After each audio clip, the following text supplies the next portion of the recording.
farampitso no tonga eny amin'ny fiaingana amin'ny camp de base iakarana ny tendrombohitry Everest ny fianakaviana boka telo mianaka raha nambaran'izy Zariboka androany efa andalana iazo any Kare toerana farany tsy maintsy andalovana raha iazo any camp de base io mantsy izy ireo androany omaly kosa no nanofa ho fan'ny sainam-pirenena malagasy teo Merampika izay eny amin'ny 9,000 metatra mahery izy ireo raha ny fampitambaovan'izy Zariboka Raisy Boka ary Raj Alexandre Boka fintin'izay ary Manoty kelikely ny diany hiazo any Everest ny fianakaviana Boka teratany malagasy ihany ka fandroany tendrombohitry Everest tao aorinany izy ireo tao Katamatou tao Nepal ny 4 May lasa teo dia efa tonga eny etapiny Merampika indray ry Zozar Raisy ary Alexandre Boka ity toerana ity izay efa any amin'ny avo 770 sy 709 metatra.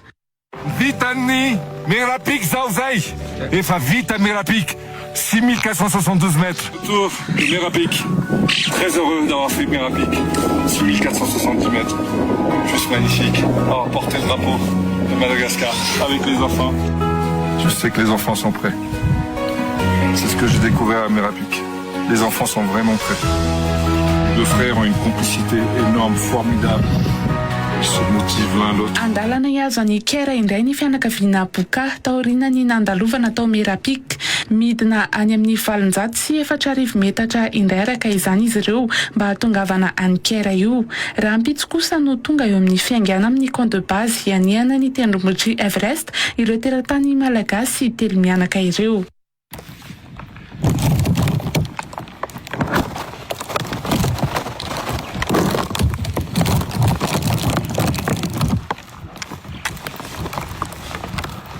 Misa 4 moa ireo dingana tsy maintsy lalovana rehefa hianka ny tendrombohitry Everest. Dingana voalohany fandalovana ao amin'ny camp de base izay mirefy 305 metatra mananika ny tendrombohitra. Mijanona eo amin'ny camp de base io mandritra ny 12 andro ireo alpiniste mba ahafahany vatan'izy ireo mizatra ny toetrandro sy ny toetany eny amin'ny tendrombohitra avo ka io no antsoina hoe séjour d'acclimation.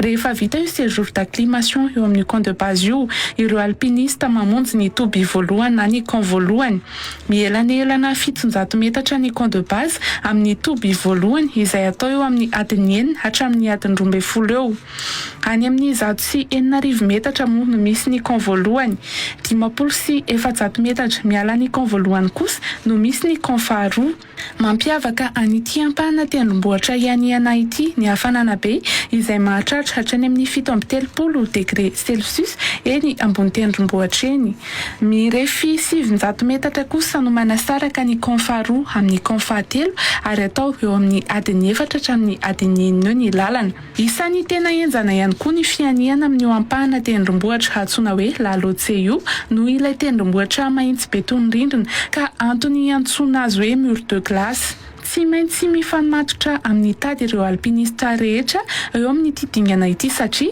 any amin'ny 220 amin'ny 100 sy 700 metatra ny tendrombohitra no misy ny camp fahatelo.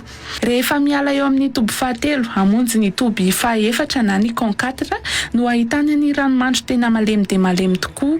Efa any amin'ny 420 sy 700 sy 700 metatra no misy ny camp faha-4.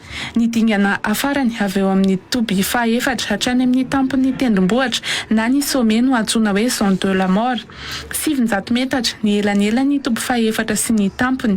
Efa tena tsy misy intsony ny oxygène eny amin'ny zone de la mort io fa miaina amin'ny tavangina oxygène avokoa ireo alpiniste.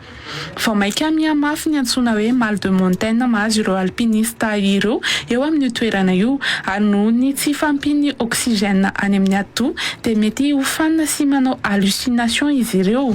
Tsy azo atao mihitsy nefa ny mipetraka sy matory na dia efa reraka azy fa tsy maintsy mitsangana manohy ity.